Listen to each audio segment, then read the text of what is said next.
In this video, we are going to learn about what is SolidWorks. SolidWorks, it is an product of an desert system, and it is one of the mechanical design software.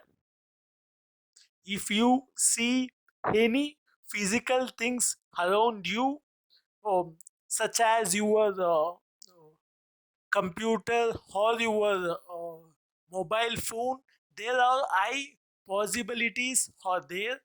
Initially it can be designed in SolidWorks or similar to SolidWorks.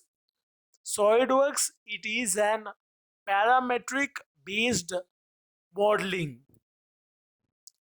What is that? If you want to create any 3D model, initially we have to create two-dimensional sketch. Those things can be done in SolidWorks, and SolidWorks, it is an solid modeling.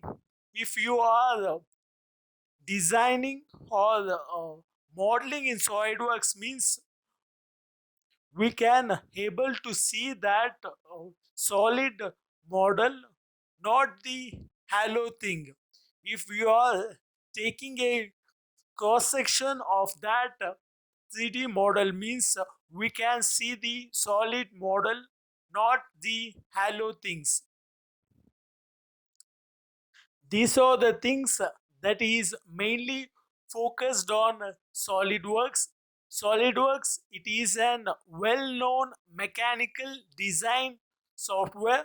We are going to learn about SolidWorks in more professional way.